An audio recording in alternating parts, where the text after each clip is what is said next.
Hey everybody, I'm Zac. And I'm Jesse. And you're watching In Depth. On Now You Know.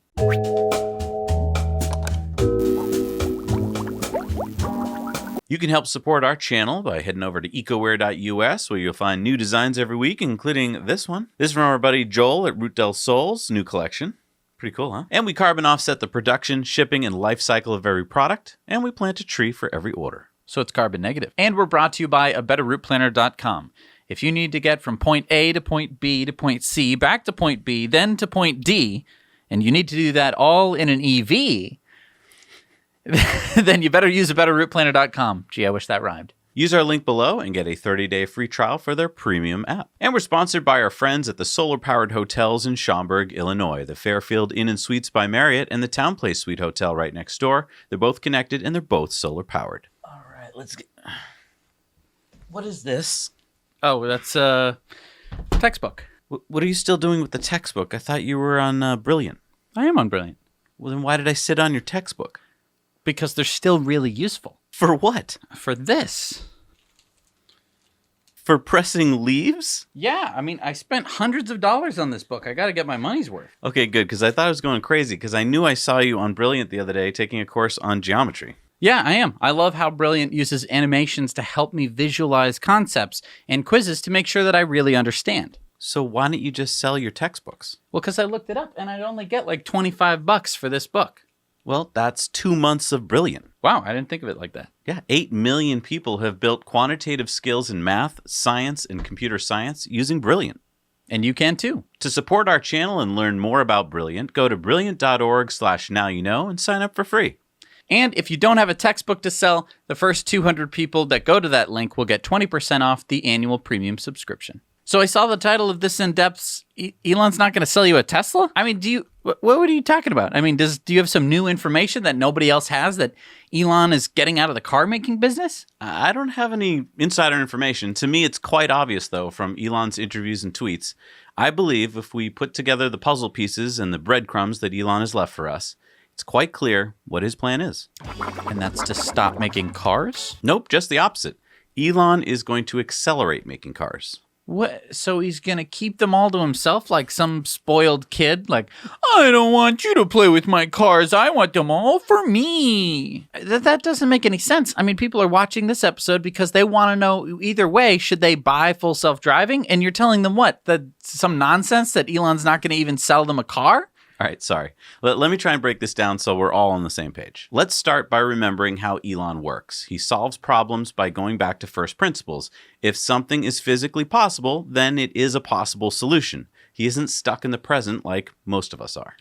Right. Elon has imagined a solution for full self-driving cars with the rollout of 2020.40.8.10 about a week ago, and there are new updates all the time. It looks like he's almost there. What this new version does is incredible. It is incredible. And let's start with that. At this point, I think it's fair to say that you're either in one of two camps. Either you think Elon is wrong and Teslas will never achieve full self-driving for whatever reason you want.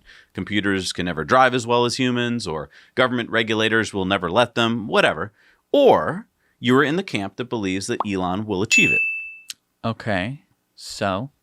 Well, this really is an important fork in the road. Why? Well, for those of us out there who think that Elon is wrong, that fully self-driving cars will never happen, then none of what I'm about to talk about will really matter. It will just seem like a science fiction short story. For those of you who believe it will happen, what I'm about to describe could be a look into our future, our near future. I mean, I've got to admit, I'd like to see into the future. Is there some way to even profit off of this? I believe there are always opportunities when you can see ahead because, let's face it, most people are stuck in the present. Okay, so why is Elon going to stop selling cars when they can drive themselves? All right, you have a Tesla Model 3, right? Yeah, it's sitting out in the driveway right now. Where it sits about 95% of its life. Yeah, but I'm no different than anyone else, though. Most people only use their cars for 5% of the time. Right. Elon knows this. So he has devised a way to get your car on the road 24/7, 365. So basically improving the efficiency of the system from 5% closer to 100. Exactly. Why put all these resources, energy and batteries and aluminum and all that into making a car that isn't going to be used often? Our current ownership of cars is stupid from an efficiency point of view. But everyone likes owning cars. Do they? Of course they do. This is America. Car ownership defines our nation and your personality. When faced with no choice, most humans have evolved to accept their reality with a smile, but let's not confuse that with the best choice. I am confused.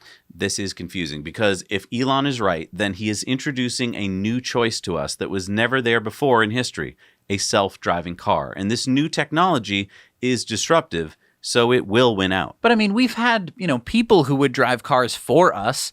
I mean, how do you know that this idea is going to win out? Well, look around. Do you see any payphones anymore? No. Exactly. Along came the smartphone, and the need for a big, bulky payphone booth goes away. Same as a chauffeur driving a car. It's a very inefficient way to get you around. So full self-driving cars are a disruptive technology that will end car ownership? Yes. After full self-driving becomes a thing, you going out and buying a car that you'll use only 5% of the time can't compete with the car that's driving all the time. Right. Your car is costing you money. And a full self-driving car is earning money. You got it. And like Elon has tweeted, he estimates that full self-driving software, just to turn on the software in the car, will be worth more than $100,000. And that's because a full self-driving car driving around all day, every day, picking up and dropping off passengers will earn thousands of dollars every month. Yep. That's going to be the Tesla network. An Uber on steroids. It's like Uber with no drivers. An Uber with no gig economy. What do you mean? Right now, Uber drivers provide the cars for the Uber network, right? Mm-hmm. Under Elon's plan, Tesla will provide the cars. But I'll be able to put my Model 3 on the Tesla network. Sure, for now. But what's better for Tesla? What will make them even more money? If they didn't have to cut me in? Right. Very soon, Elon will stop selling you cars. He'll keep them all for the Tesla network. No, he can't do that. Why not? The Tesla network will be a much more efficient way to provide transportation. And remember, what is Tesla's mission? To speed up the transition to sustainable transportation and energy. Oh. You see, we already have the answer. Once Tesla turns on the full self-driving Tesla network, car ownership will begin to die. We will have entered a new era. But I don't want to give up my car. You won't have to give it up. You can keep it, but it will no longer make any sense to own one just to have it drive you around. You'll be able to get one anytime from the Tesla network, much cheaper. But I like my car. I named it. People will not stand for this. People always face new technologies this way. There are phases to it. And in the beginning, people, just like you did, they dismiss what's going on and they go, well, that will never happen. It won't affect me. And then usually they laugh at it and they go, oh, look at that guy with the big cell phone. I'd never use one of those. He must have wasted so much money on that. Oh, and then there's the anger phase, people walking around and being like, all these people walking around with their cell phones, they're ruining everything. There should be a law against it. And then finally, acceptance. I think I need a cell phone. And if you don't believe us, remember how you and people you know adopted things like high-definition flat-screen TVs. Heck, you may even have an uncle who still has an old CRT TV in the living room. I don't need one of those newfangled flat-screen TVs. I like my RCA 18-inch. But pretty much HD TVs have been fully adopted, and they don't make old-school TVs anymore. Yeah, old CRTs were disrupted by HD flat screen technology. It's lighter, it's high def, it takes up less space, it's cheaper, uses less energy, etc. Right. So let's go back to full self-driving cars. We're at the very beginning of the adoption curve, kind of like when the first flat screen TVs came out and nobody had them yet. And nothing was even broadcast in high def yet. Yeah, they seem so out there, so weird. Like, why would you need to see someone's pores? And look at that curve. Very few people get it in the beginning. But it's happening. I believe it is. And if I'm right, then car ownership will inevitably go away, at least the way we know it today. Right. That's not to say that you couldn't own one, like a collector owns old things, or even like horses. People still own horses, but they don't ride down to the store and go, howdy there, partner, I'd like to get me some chewing tobacco. Right. I mean, at some point, you won't be allowed to drive it on public roads. Wait, whoa. You won't be allowed to drive?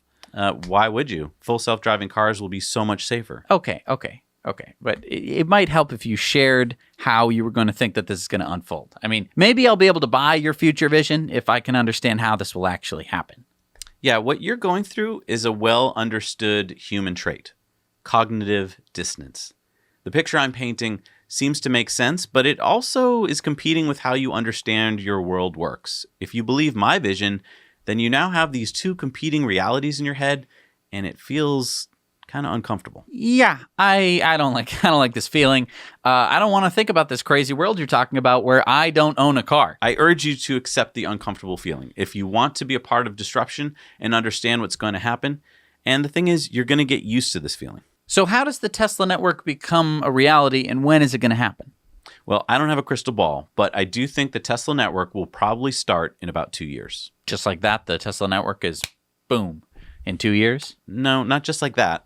It'll probably roll out in one American city first. My guess is a Californian city like LA or San Francisco. So Tesla will map the entire city the same way that Waymo mapped Chandler, Arizona? No, Tesla won't map the city. They won't need to. That's the beauty of their full self-driving system with Dojo. You're losing me again. Dojo? What? Right, sorry about that. Dojo is the name of Tesla's neural net system for automatically taking in vast amounts of video data from the cars and then training the system without the need for humans to do it manually. Okay, right. So this allows Tesla to learn exponentially quickly. Dojo, along with the powerful autonomous driving hardware that Tesla has developed, will allow Teslas to drive anywhere without pre-mapping and drive safer than humans can. And I mean, we've talked about this before, right? When cars can drive themselves safer than a human can drive, it's going to seem crazy to let people drive. Right. And governments will start to agree. And I think just like Chandler, Arizona agreed to let Waymos drive around autonomously, other cities will agree as well. Yeah, because cities can actually move faster than state and federal governments. Exactly. And it will actually give those cities that allow this new full self-driving technology a huge advantage. Why? I don't get the huge advantage part. All right. Well, think about a city that has the Tesla network. What will start to happen? There will be more Teslas. And? I don't know. Okay, how about less traffic? How would there be less traffic? Well, we already talked about your car is sitting around. Not causing traffic. Right. But then when you need to get around. Then I drive it. And then I park it. Right. And then it's not causing any more traffic. Okay. Well, we know that 35% of traffic in cities is caused by people looking for parking spaces, for instance. No longer will these cars be looking for parking spaces, jamming up the roads, doing that. So that traffic is gone. Okay, but then they're going to have to be driving around looking for new people or charging or something. The other part of the Tesla network is that you'll be able to ride share if you want to for even cheaper. And so a lot of people will choose that, which means that the cars will be doing double or triple duty. Again, lowering traffic. Okay, so you could argue that there'd be less traffic. Okay. What else? Fewer people will need cars because it's so easy to get around, so there will be fewer people who own cars in the city. Perfect. Great. What else? If these cars are driving better than humans, then there'll be less accidents. Right. The city will become safer for pedestrians and cyclists and people in general. What else? They'll all be electric, so the less pollution. Great. What else? Obviously, all of those things combined will mean that transportation will get faster and cheaper. Great. What else? Well, because fewer people own cars, and these cars are going to be just only driving around. They're not going to be parking. You won't need as many parking spaces in the city, which means that you don't need parking lots and parking garages and all of that space that's taken up by essentially either nothing or a parked car, which is useless, can be turned into anything from housing to playgrounds, parks, more roads, even if you needed to. Right. Now, do you see the advantages these early adopting cities will have? And I assume other cities would then follow, right? Right. Before you know it, cities everywhere will want this technology. Once people see the benefits, which they can't really grasp now, they will then be clamoring for the Tesla network. And this means that Tesla will need tons of cars. And that is the day that Tesla will stop selling them to us. Crap, that's going to be soon. Right. All we're really waiting for is the technology to be good enough that these Tesla cars can drive themselves, say, 4 times better than the average human. Then it's game over. It'll happen quicker than most of us can imagine. The S-curve again. Exactly. This technology will follow a very well-known adoption curve, the S-curve. So we're at the beginning of the S. And the funny thing about S-curves is that they don't look like S-curves at the beginning because you don't get to see the fun part, the ride, if you will. You just get to see this, what looks to be like a slightly upwardly sloping line. And you go, that's boring. It's just linear going up. And then if you follow that, it's going to be 20, 30 years before it's adopted. Right. It always seems like it's not an S-curve at the beginning. And this always throws off most people. But we know that this is indeed an S-curve. And very soon, the curve will make a sharp turn up. I believe, in 2 years. And from there, in just a few short years, the adoption rate will skyrocket in ways that we can't imagine. Okay, but this is great, and the full self-driving is great. Why doesn't Tesla just start the Tesla network now with human drivers? You'd have all the smarts of the Tesla with all of the good-ish drivers that are humans. That's a great question. So why can't Tesla start the Tesla network today and get some learning under their belt? Right. Well, Tesla can't start until they can saturate a market. What do you mean? Well, let me ask you this. If you traveled to a city tomorrow and you got off the plane and you took out your phone and you opened up your Uber app because you had to get your hotel and there was only one Uber driver in that city, what would happen? It would take hours for that Uber driver to get to me. There must have been a queue or something. Right. So would you use Uber in that city again? No. And that's the challenge that ride-hailing apps have. They need a certain level of saturation in a market before they can open for business, or else their initial customer experience will be very poor. So Tesla will need to concentrate their efforts on an early adopter city and really blanket that city with cars before it can open it first. Right. But Tesla has huge advantages over their competition. Like what? Well, Tesla doesn't need to attract drivers like Uber or Lyft does. Tesla doesn't need to pay drivers like Uber and Lyft does. Do Uber and Lyft really pay their employees? That's debatable. And Tesla makes the cars. Uber and Lyft don't. And I mean, Teslas are also clean and quiet zero-emission vehicles. Yeah, the Tesla network will be able to offer rides at a fraction of the cost of Uber and Lyft and still be profitable, which means they will dominate markets that they enter. So Tesla will start in 2 years or whenever the full self-driving tech is good enough. They'll start in, say, San Francisco, and they'll blanket the city with cars. How many cars are we talking about? Well, in 2019, San Francisco had about 50,000 ride-sharing cars, like Ubers and Lyfts and taxis. Wow, so they need 50,000 cars. They could start with less than that number because the Tesla network is actually more efficient than Uber because Uber drivers have to sleep. The cars don't sleep. Right. But yeah, they'll start with some number around that, and then it'll slowly go up as the adoption rate increases. Okay, but what about me? I want to put my car in the network. Yeah, some of those Tesla network cars will be existing Tesla owners who want to put their full self-driving Teslas on the network, but I'm guessing that the majority will be Tesla's own cars. So is this the point that Tesla will stop selling to individuals? I don't think they'll stop at this point, but the price of full self-driving will go way up at this point. So what is Tesla going to charge for full self-driving? Because, I mean, today it's $10,000. I think in 2 years, it'll be around $30,000 to $50,000. $30,000 to $50,000 for software that's going to go on one piece of hardware? Maybe even more. Because let's think about it. At this point, it'll be proving its value. Cars will be mobile assets, making money for their owners every hour of every day. Okay, but there are so many problems with your vision. Okay, like what? All right, okay. So your full self-driving Tesla picks up a drunk person who barfs in the backseat. Who cleans that up? Well, I mean, who takes care of Lime scooters that get broken? What I'm guessing is that there'll be a mobile cleaning vans that drive around and clean up messes, or maybe cleaning stations that the cars just drive to. Okay, so Tesla's going to own these stations? Maybe, or maybe this will be subbed out to contractors. Contractors? Yeah, who says Tesla has to own the cleaning stations? Maybe one of our viewers watching now will see this opportunity and start a cleaning service for autonomous cars. Oh, I get it. And I mean, the Tesla has a camera inside, so if it sees that there's a mess, it can take itself offline and drive to the cleaning station and get freshened up. Exactly, because this isn't a new problem. I mean, it happens today. It's just that the Uber or Lyft driver is the one who has to take care of it today. Okay, but how about people who damage the cars? Okay, again, Tesla has a camera inside the car. So just like with any vandalism, Tesla can report it to the authorities and then drive the car to a service center to get repaired, all much more efficiently than it happens today. Because, I mean, today, an Uber driver can be driving along and someone in the back seat can be cutting up the seat. And then when they get out, he realizes it and is like, oh, I got to get this fixed. Well, and now you actually have some video evidence of people vandalizing your car, either outside and inside, because you have all those cameras. And that means that it's a lot easier to prosecute these people. Also, it means that you can ban that person from the app. The app can basically say, okay, you're off our platform. You can't use the Tesla network anymore. I guess you're going to have to go buy a car. Well, thank you for making my argument for me. Okay. But okay, all right. But what if I want to go camping and I want to, or vacation, and I want to fill my car up with stuff like tents and sleeping bags or luggage, and then I want to have the car with me for the whole trip?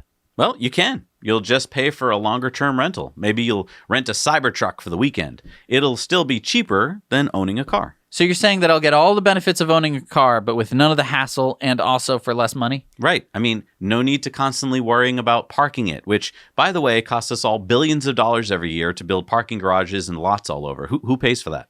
We do. And no need to worry about insurance and maintenance either. Okay, but I mean, I'm too smart to pay for parking. I usually find street parking or something like that. Okay, but who do you think ends up paying for all the parking garages and lots and spaces all over the place? Even if you personally think that you somehow got around it. I don't know. I go to the grocery store. There's free parking. And so the grocery store has to somehow pay for that free parking. How do you think they do it? With the money that they have?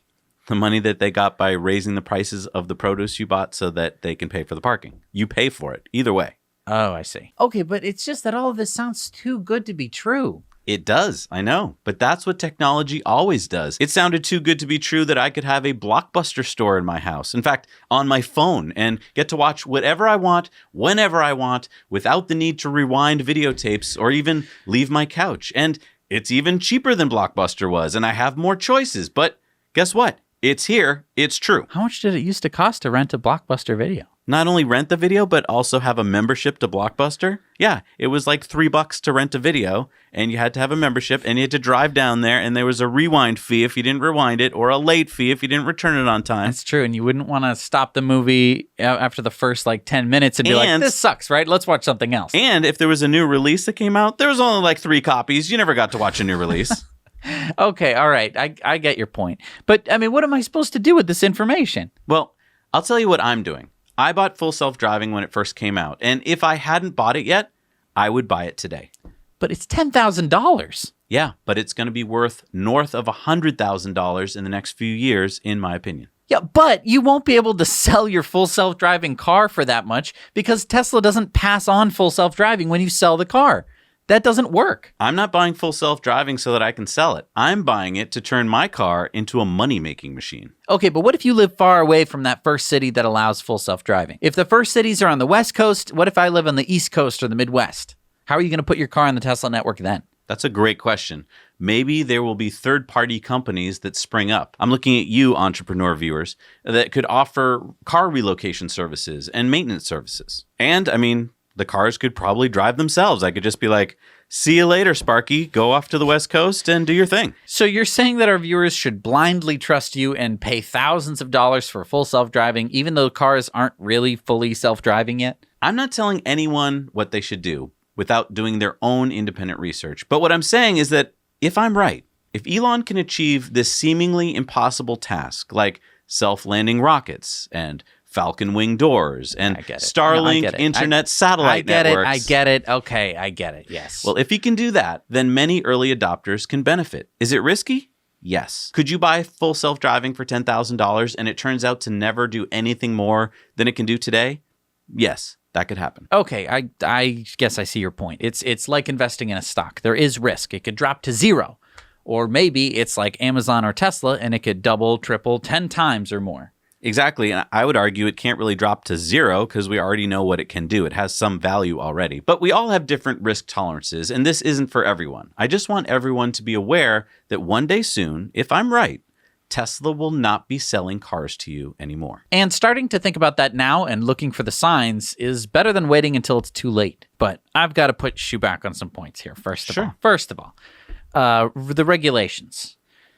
Obviously, it's going to be adopted in different places, but I mean, is it really going to be adopted? We haven't seen anything other than a few people's YouTube videos, and they could just be showing the nice rosy stuff and ignoring when the car smashes into something. They could be, although we've seen some trips that are entire trips. Like we've seen some trips that are half-hour trips, highways to city driving and so forth, and I watch them closely, and even at this first week where it doesn't have much data yet, and it's driving like a 15-year-old, it did some amazing things that it never could do before. Okay, but, it's this long march of nines. The regulators are never going to approve it because they know that as soon as that there's an accident, who's on the line? It's the regulators. I would agree with that, except that we have some examples here of cities like Chandler, Arizona, that has already allowed Waymo without much data. They only have millions of miles of data, whereas Tesla has billions. True. They've allowed Waymo to do exactly that. There's no safety driver in those Waymos right now. Okay, all right. So maybe the regulators are going to it's a rolling stone. It's a snowball rolling down a hill. Well, and I would argue that it's actually going to be the opposite. We're thinking of regulation right now as being this stopping block to Tesla. I think it's actually going to speed up the adoption once the technology is proven. So once a city has Teslas driving around and they actually have some data to show that that city is now safer than a neighboring city, then people are going to go, hey, regulators, allow it in my city. I want to be safe. Right. Well, and I mean, you can think about even like London. They have the ultra exclusion zone for emissions. And that has nothing to do with full self-driving, but the cars in that area pay a fine if they aren't a zero emission or very ultra low, some gobbledygook vehicle. Right. And you could even think about implementing that in a city, except with self-driving, where you say, okay, we want to keep the city center safe because that's actually really nice for a city that you're going to have these quiet, clean vehicles. We've already talked about how all self-driving cars are probably going to have to be electric because it's just way easier to even just program. Okay, but Tesla won't sell cars? I mean, why did they come up with the Cybertruck if they're not going to sell it? Because keep in mind that companies go through stages, and in the beginning, since there's no such thing as full self-driving, they had to come up with a model that works for today's car ownership. So selling you things you want. And then as the disruptive technology takes place, they're the only company that's ready for when it does take place, which is this new era of not selling you cars. And there's plenty of examples of things that you used to buy that you don't buy anymore, or things that you don't really want to own anymore. I mean, you used to buy a telephone, and that telephone was built durably, and it stayed on your kitchen counter for your entire life. Now you buy a telephone, and after 2 years, you don't want it anymore. You want the latest telephone. So a lot of people rent their smartphones. But I mean, that's not a good thing. Or cable boxes. You used to go out, buy a cable box. It was $300 or whatever. Now, usually you just pay the rental from the cable company because you don't want that box in a couple of years when the new box has more DVR features and more memory and all that. Okay, but I mean, do you think that Tesla's going to make different cars that they are going to sell? Again, the way that you use a car that you own is super inefficient. You only need it when you're traveling, so therefore, by definition, it sits there unused most of your life, about 95% of the time. How can you possibly make that as efficient as a car that's being used almost 100% of the time? You can't. And the only reason why you're having trouble with this right now is because we've all gotten used to owning these things for 100 years, so we just can't picture a reality where we don't own it. It feels very uncomfortable to think that, wait, if I need my car, it won't be there. It will be there in the form of a network car. Okay, and then I'm not going to be allowed to drive. I mean, I can understand maybe in a city center, something like that, but I mean, come on. They're always going to let people drive. It's a basic human right. It's not in the Constitution. You can't ride a horse in some places. In fact, you can't ride a horse in most places, even though that would have seemed unconscionable to people 100 years ago to say that you won't be able to ride a horse wherever you want. Now you can't. It's just not safe for you or the horse or the cars. Okay. And I mean, I suppose that there's the second level of autonomy that we haven't gotten to yet. Right now, we have to make these self-driving cars that drive alongside humans, which means that we need to, be maintaining the same speed limits as humans and stuff like that, because obviously you can't have a car zipping down the road when you're not allowed to go faster than that. But in the future, when all cars are fully autonomous, we're going to actually have those like really and truly beneficial like traffic things, because you're not going to have intersections that you have to stop at. It's just going to be like Exactly, because we'll work that out, and it's going to seem crazy the first time you see it. Yep. Just like people were freaked out by trains and planes and cars. Right. It just seemed like, whoa, that's too fast, that's too scary, and then pretty soon we're going to be like getting on it like whatever, zipping through intersections. Here's the thing. When you see a science fiction movie, it's usually hundreds of years in the future where there's technologies you can't possibly imagine, like Star Wars, and you're just buying into this new reality where starships can do it because you're like, well, yeah, that's the future. Well, it's long, long ago. Whatever, right.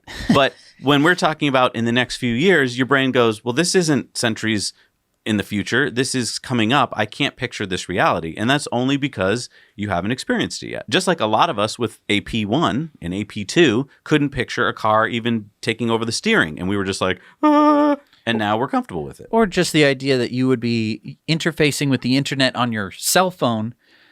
Even when people were like, okay, I have a cell phone, but I don't want the smartphone. I want the buttons. And how am I going to use, I can't use the internet on this thing. Have you seen it? And everyone was like, yeah, it didn't look like that was going to happen. And now try using your phone and not using the internet. There's so many things just in the past few years that I've had trouble picturing that I had to get used to. Ordering an Uber on my phone seemed really crazy until I did it a few times, and then it was like, oh yeah, this is normal. Or getting a Lime scooter that you just walk up to, bleep, get on it and ride it. Like, that didn't seem like it should work, but it did. Well, and I think that the crazy part is today is way, way different than if we were talking about 100 years ago. If we were all getting used to cars, we would all be kind of on the same page. We would have said, hey there, Joe, did you see the car driving down the street the other day? Ah, well, I did. I say that is the most wild thing I've ever seen in my whole life. And we would have all, kind of gone through that together. But now, with Lime scooters and Ubers, there are people who are miles and miles ahead, people who are doing the full self-driving right now. They're in a car that can drive itself. And meanwhile, there's people on the sidewalk who are just like, full self-driving will never exist. It's not even a thought in my head because I'm a person. They didn't have to ever consider that. Meanwhile, it's happening. The same thing with Uber, the same thing with Lime scooters. People are just like, I'm never going to use that, or I don't know how to do an Uber. And yet it's happening and people are doing it all the time. I mean, kind of like we did on our 1910 video where we talked about how hard it was for people to picture this transition from horses to cars. It happened a lot quicker than anyone back then could have imagined. It happened roughly within 10 years. Right. You have footage of New York City back in the turn of the century. All horses. Everywhere was horses. You might see a trolley going by. Then just 10 years later, there are no horses. You might see like one horse, and it's off on the side in some little impoverished shop or something, but everyone else is driving cars. And it happened like that. And when they first came up with cars, they came up with all these special doobly-doo kind of weird laws, like a guy had to walk in front of you with a lit lantern because they thought, without that, it won't work. And if you look back, you're like, that was kind of stupid, but that's how their brains process this new information because they're just like, we can't picture how this would be safe without that guy. Right. And if we go back, also, people were worried about horses. That New York City was in danger of being buried in horse manure. Right. Just like we're kind of worried about destroying the planet with carbon dioxide emissions. Tesla is going to be able to take care of that. And again, this is the point, and this is why Elon is doing it. The fastest way to get people out of their gas-burning cars is to come up with a better solution that works, one robotaxi can probably replace 5, 10, 20 cars. I don't know what the number is. It depends on where you are. But you can do more good by having a ride-sharing network than just giving each person a car. And this is why Elon's actually going to get to his goal faster than anyone can imagine, because he doesn't need to replace all billion cars on Earth. He can make a fraction of that number, which will do the same work as those billion cars are doing. And all the while, there are so many different benefits. And again, if you haven't seen our Autonomous Driving Future series, you should really go check that out, because there are so many hidden benefits to full self-driving cars. And the funny thing with that series is that hardly anyone watched it because no one thought that full self-driving was going to ever happen. Right. And it's been a week since the majority of our viewers have actually started to believe us, at least from the correspondence that we get. Right. And I just want to talk about a few benefits that we just glossed over. When you introduce full self-driving to a city, things like riding a bicycle will then become possible again. And I mean, if you're trying to ride a bike in New York, you can do it. But you're basically taking your life into your hands. I mean, just about every bicyclist you know has gotten into some kind of accident with a car or caused by a car.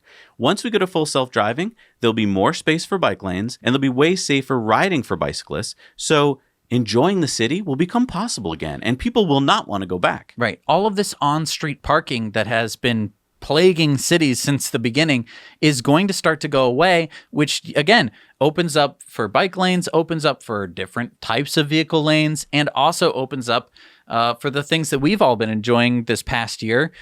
Those few things that we have been able to enjoy, eating outside at every restaurant. It used to be that you'd go to a place and it would be in this wonderful location, but you'd be inside this little air-conditioned box when you wanted to be outside in the sunshine. Yeah, I mean, when you think of Paris, you think of outdoor cafes and sitting out on the boulevards and seeing people walk by. That can now become a reality again once we get rid of all these stupid parked cars, which were just what was it there for? It was just to store your car while you weren't using it. And now you have more agile car fleets. So when you do some kind of road construction or some other thing, it's not going to be like, I got to take the expressway now. What's going on? It's ridiculous. You don't have to worry about it. Right. It's the cars are going to be dealing with it. You're going to be busy in there, Skyping with your friends and, playing cards. I don't know. You're going to be relaxing inside of these cars or doing work. You're not going to be, worrying about the traffic. Right. We've talked about taking back our neighborhoods. You could program the cars so that when they get to certain streets, they have to slow down to really slow, safe speeds so that kids can be out on the roads. And you can have the places where the cars are going to go fast. You could even wall them off. You could even put them underground. Right. So that way they are no longer a danger to the pedestrians and bicyclists. And once they come back on ground or out of their little walled, we have highways now, controlled, restricted access roads. The same thing, but in ways that aren't going to be separating cities in the same way that they had in the 1950s. But going back to the two camps, if you believe that this can happen, you have a more exciting future, a future that you get excited to wake up and enjoy, rather than, well, it's never going to happen. We're just going to have crappy traffic for the rest of our lives. I don't want to live in that world. No. And the beauty of this is, it's happening now. It's really happening. And if you don't believe it, watch some more videos. Wait till about December when we get full self-driving and experience it yourself. Right. And it's, again, going to be such a game changer for Tesla, even while they still do sell cars, because it's going to be the ultimate nail in the coffin for all of these.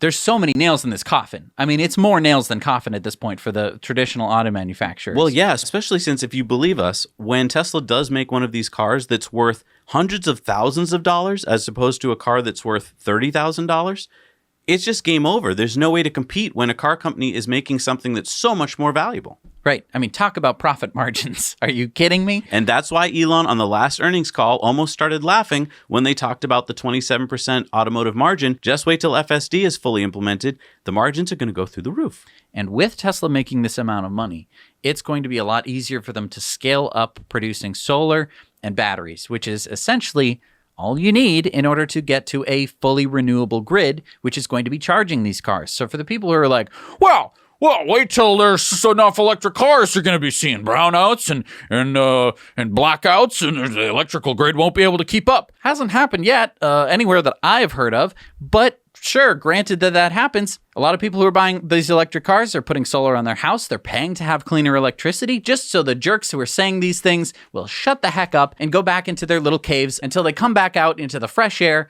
of this new future. Yeah. This is an adoption curve like any other. There'll be people in the beginning who say it's impossible, and then eventually those people will adopt the technology. I'm sure of it. But let us know what you feel.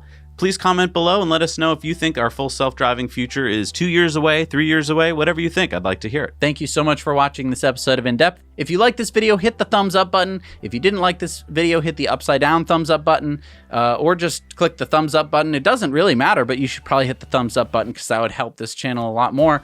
Thanks so much for watching. Now you know.